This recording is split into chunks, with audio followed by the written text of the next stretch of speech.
السلام عليكم ورحمة الله وبركاته. اردفتوتا في كبجمتوتا خينيا كاكالي المان رمو جرتو سنين ججا نتي سني جرا أكم نجي قبدني في قبدني نجي مال واقمنا متي نجي دمني جرا غران كينيا نقبته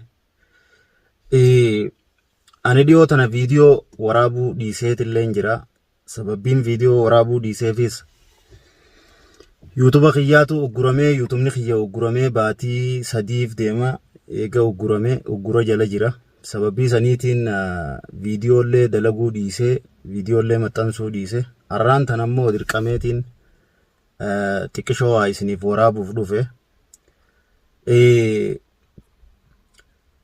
وننجا جوفة واتكو يادا واي خينيا خمد يمو جرو خانر راين تكشوا دبجو فده Oromo nuti eeysa jirra jarattiin eeysa jirti nuti maali jirra jarattiin maal godhu jirti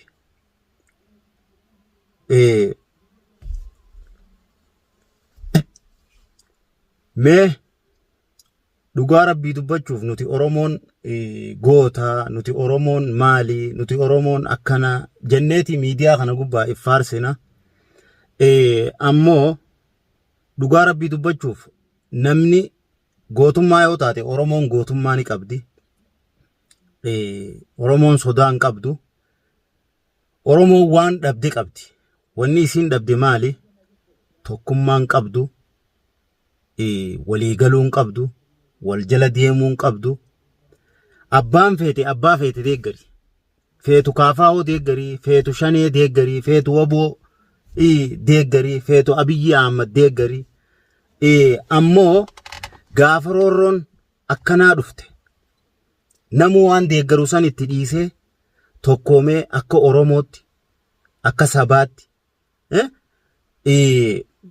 roorroo hamtuu gara jabeenya ilmaan Oromoo irratti raawwatamu jiru morma sirna abbootii teenyaatii miti akaakoo keenyaa keessatti haadha teenya harma muruu abbootii teenya harka muruu kana sirna mililikee isa dhageenya malee agarreen beeynu nuti ammoo arraan tana harma bira kutanii harka bira kutanii morma namarraa muruu obboleeyyan keenya babbareedaa san jiraa nama lubbuun jiru ibidda keessatti ibidda gubba shidanii mukaan akkana keessa gadhoorkaa nama iyyuu jechuudha.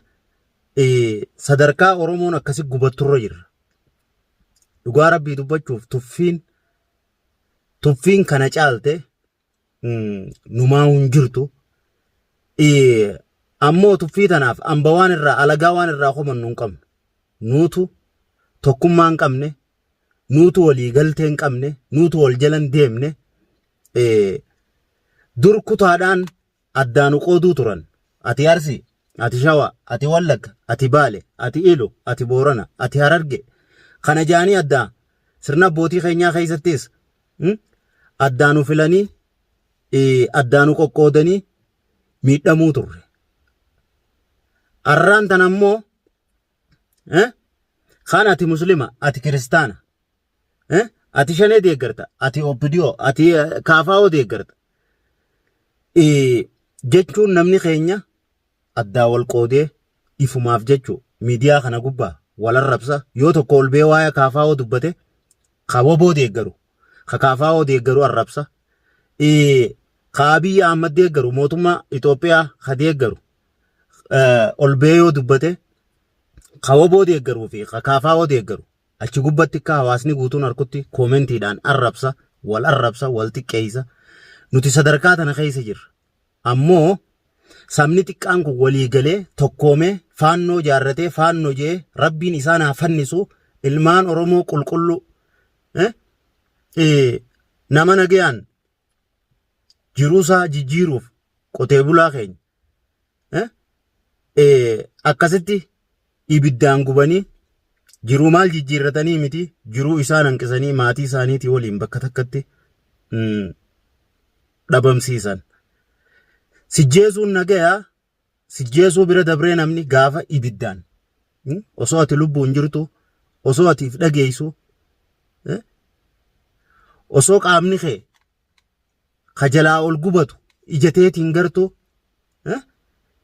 miidiyaan viidiyoo waraabaa akkasitti jechuu mukaan akkanatti ibidda keessa gad dhoorkaa nama keenya gubu jiran nuti immoo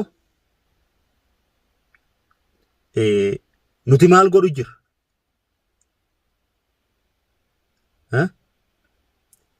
tokko tokko keenya yoo if gaafanne nuti maal keessa jirra hawaasni keenya gubachuu jira obboleeyyan keenya gubachuu jira obboleeyyan keenya morma jiraa irraa citanii muranii sibiila fannisanii feerroo fannisanii alaabaa isaanii lumutti bara meeqa dawoo godhatanii nuunfitu jiran tana cina fannisanii jechuu hooyyee itti dhiichisaa oolan. Duuba nuti yoo waliin hin galchine gaafam walii galla. Mee namuu mataa keenyaa gaafannu. An akka baaritti haif gaafadhu. Akka Oromootti Oromoo wajjin yoo gochi arra duguggaa sanyii bifa kanaan nurra raawwachuu jiru kun yoo Oromoo wajjin waliin hin galchine akka Oromootti akka sabaatti kuyyoo waliin hin galchine nuti gaafam walii galla. Dhugaa dubbachuuf nuti qabsaa'ota dur itti dhabne itti dhiisa qabsootanaaf qabsaa'ota hedduu dhabne. Oromoon kutaa hundaa namni hin qabsaa'in hin jiru. Ana qofaatu qabsaa'e kutaa kanaa qabsaa'e jechuun dogoggora. Oromoon guutuun qabsaa'uu turte. Akka kutaatti akka Oromiyaatti goota meeqa kutaa meeqa irraa dhabne kutaa hundarraa akka Oromootti akka sabaatti gootota meeqa dhabne gootota dhageeytiidhaan himannu dhiisaa kanu dura dabre ammoo waggaa 2-3 dura nama akka isaa deebineen arkanne sirna kana keessa nuti Hacaaluu Hundeessaa dhabne. Naafi ati odoo dhabamne irra wayya Hacaaluu Hundeessaa jiraate. Ati nama arrabsuu fi wal komachuu fi wal xiqqeessuu malee faayidaa hin qabnu. Hacaaluu Hundeessaa katakkaa saba kana addaan hin qoodin. Katakkaa ani kiristaana jee musliman xiqqeessin. Katakkaa ani shawaadha jee harargeen xiqqeessin. Arsiin xiqqeessin, walloon xiqqeessin, baaleen xiqqeessin, booranan xiqqeessin, iluun xiqqeessin, wallaggan xiqqeessin, wallaggan arrabsin, saba Oromoo tokko godhuuf bilisummaa Oromoo harkuudhaaf garaa muratee naafii si caalaa carraa qaba, naafii si caalaa jiraachuu danda'a, jiruu bareedduu. Odoo takkaa jechuu if duuban deebiin saba kootiif wareegame Taaddasaa Birruu haa ta'u, saba kootiif wareegame Jaarraa Abbaa Gadaa haa ta'u, saba kootiif wareegame Balaay Zallaqee haa ta'u, osoo ju'uu jechuu wareegamuu isaa akka Hacaaluu ta'uu if beekutti osoo beekuu guyya tokkoof hin wareegamu osoo hin jiin wareegamuuf akka taa'u osoo if beekuu sirni kana keessa nurraa wareegame. Isa dhabne jechuudha. Duuba nuti isa dhabuulleen waliin hin galchine bakkuma san jirra. Baatii saniif baatii lamaaf iyyine feesbuuka gubbaadhaa kaan hiriira bee sababii Hacaaluutti 90 lubbuu ilmaan Oromoo dhabame. Du'a Hacaaluu irratti jechuudha. Du'a Hacaaluu booda 90 lubbuu ilmaan Oromoo har'a hidhaa jiru jira. Dhabne itti isani dhabne qeyroo danuu san itti dhabne mootummaa Itoophiyaa kana aangomsuudhaaf qeyroo meeqaa dhumee asiin gee nurraan dhaabbanne sanbira dabarree nafxanyaan magaalaa Finfinnee keessatti Hacaaluu Hundeessaa ajjeefte arra Wallagga dheeyte obboleeyyan keenya bakka takkatti rashantee gubdee kaan ammoo mormarraa murtee tuffii teenyaaf akkasitti ol qabdee itti dhiichiftee hooyyee isaanii itti dhiichisanii nu garsiisan. دوب ربي جاء يوخو ولي نقلتينوتي أتي أباو أتي شاي أماري أتي أوبيديو أتي كافاو جنة والكومجو ولا ربسو يوخو ننديز سيبنه dhugaa rabbii dubbachuudhaaf mee gaafam dhiifna moo gaafan hundi dhumnee qabrii dheeyne dhiifna bari isaanis akkuma keenyaatti paartii qabanii akkuma keenyaa nu caalaa paartii meeqa qaban zabana nuti ijoollee irraa kaasi qinijjit maarree jaanii ka qaban paartiidhaa bar ammoo paartiin sun hundi haftee akka amaaraa walii galaniiti oromoo kana godhu jiran faannoo jaarratanii duuba nu too yoom walii gallaa eeysa jirra yoo kun walii nu galchine dhugaa rabbii dubbachuuf oromoo maaltu walii nu galcha yoo kun walii nu galchee harka tokko taane sagalee takkaan diina kana firraa hin deebifne gaafam walii galla rabbii jaa moo kanumatti bara dhufaa dabraa haa dhumnu oduma nuti wal komonnu oduma nuti wal arrabsinu oduma nuti wal xiqqeessinu ambiti morma nurraa murtee daran san caalaa nuti xiqqeessu jirti farda abbaanti keen darbate ambiti dhagaan darbatte jaa nuutu wal arrabsaa nuutu wal xiqqeessaa nuutu wal jalan deemne nuut tokkummaan qabne kanaafiqa ambiti nuti xiqqeessuu keessa gocha kanaa nurra raawwachuu jirtu waan biraa yoo dhabda wal arrabsuu dhiisa waan biraa yoo godhuu dadhabda wal arrabsuu dhiisa wal xiqqeessuu dhiisa oromoo ta'uu keessan qofaan boona oromoo ta'uu keessan qofaan wal jaaladha oromoo ta'uu keessan qofaan wal jala deema abbaan feete abbaa feete deeggari abbaan feete anamma akka harargeetti jabaan tokko beekaan tokko harargee keessaa yoo as bee paartii takka jaarrate inni kun harargeedha jeen deeggaru yoo inni gochota akka oromootiin deeggara yoo inni gochota hamaa tokko raawwate yakka tokko oromoo irratti hojjete namni duratti bobba'uu qabu harargee ta'uu qaba waan tokkummaa oromoo facaasa waan tokkummaa oromoo diigaa irratti oromoo waliin deeggarina dhugaa rabbii dubbachuuf amma waan takka takka ni garra namni tokko ol ba'ee waboo keessaa yoo mootummaa Itoophiyaa balaaleeffate irre hedduun sabboontuu jimmaa sabboonaa jimmaa eenyuu jimmaa ja'amu achi jala warri nama arrabsu isaanii jimma guutuun jenneen jimma ummata beekaadha ummata kabajaa qabu ummata sabboonaadha ammoo waan kana na kijibsiisuuf dhugaa rabbii tokko tokko keessanii liivii namaa jala seenaa laala edaa tana jechuudha waboo marii qabdu taliivii haasa'u jirtu irratti nam 15 oli eenyu jimmaa sabboonaa jimmaa sabboontuu jimmaa maammad jimmaa najiib jimmaa warri juu kachi jalaa jechuudha sababaa mootummaa gabroonfataa Itoophiyaa ja'anii dubbatan irratti warrichi jalaa nama arrabsu namoota maqaa kana qabu warri kasii jimman xiqqeessina dhugaa rabbii dubbachuudhaaf Abiyyi Ahmad jimma waan ta'e qofaaf maqaa gandaatiin ni deeggarreettanii namoonni kasii oromoon xiqqeessina arra keessatti nama waa'ee oromoo dubbaturra akkamittuu koomentiidhaan nama arrabsitan bika koomentii wal arrabsinu jirraa nuti irra bika koomentii wal arrabsitan jirtanii mee miidiyaa amaaraa laalaa waan labsu jiru miidiyaan amaaraa waan itti jiru laalaa bakka nuti silaa jaaramnee roorroo tan ofirraa deebifnu isaan miidiyaan isaanii guutuun tokkummaa isaanii lallabu jira garaagarummaa siyaasaa haa qabaannu garaagarummaa siyaasaatti dhiisaadha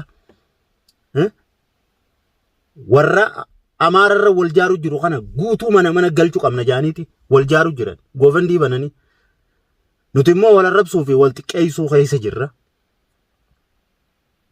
rabbi sodaadhaa oromoo kanaafuu waan hedduu dubbachuun fadhu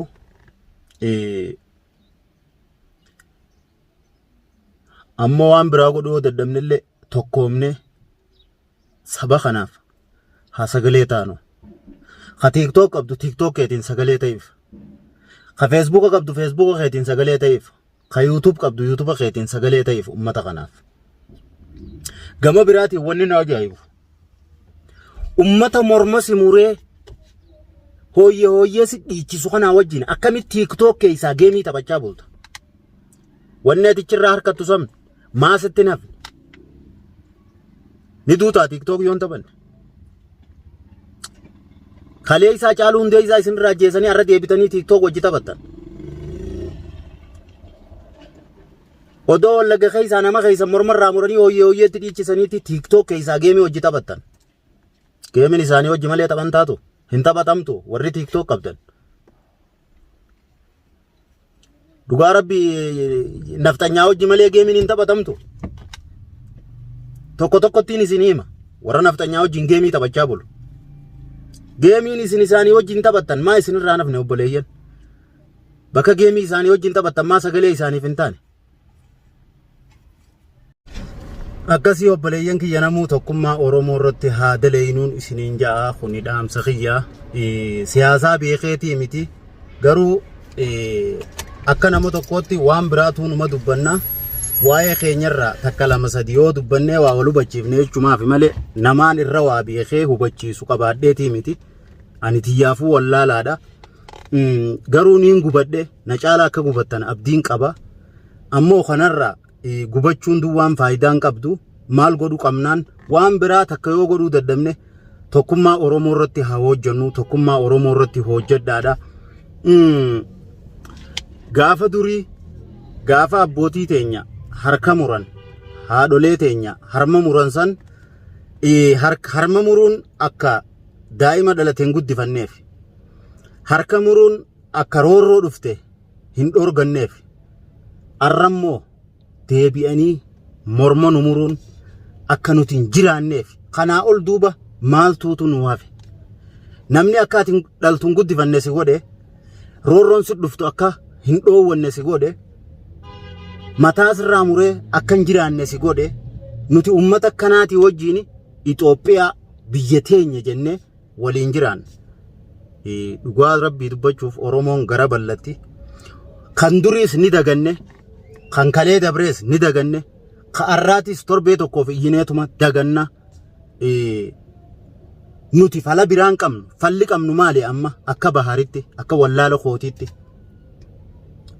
woboo lama sadii afur shan taatee woboo waliin dhaabbanne ani woboo deeggareetii miti ani deeggaraa siyaasaatii miti garuu akka Oromootti waan na laallatu niin dubbadha woboo takkitti jarattinuu faannoo jaarteeti faannoo lolchiisu jirti nurratti nuti immoo woboo beeloyte gaara nuuf jecha daggala keessa akka xiyyaa keetitti jiruu bareedduu osoo jiraachuu dandeenii osoo fadhanii nuuf jecha mormi isaanii muramu jiru sanii wajjin tokko taanee duuba dhaabbannee utubnee yoo dogoggora qabaatan dogoggora isaanii itti himne yoo karaa malee deebi'an karaarra deebi'aa jechaanii diinagdeenis duuba dhaabbannee meeshaa barbaachisu itti heenee xiqqoo qabnu wali buufne kana yoo goone achi furmaata tokko hin qabnu mootummaas hin qabnu nuti eega rabbii waa takka hin qabnu ammoo sabanuuf jecha hidhatee gaara jiru kanatti yoo qawwee isaan barbaachisu hiine qofa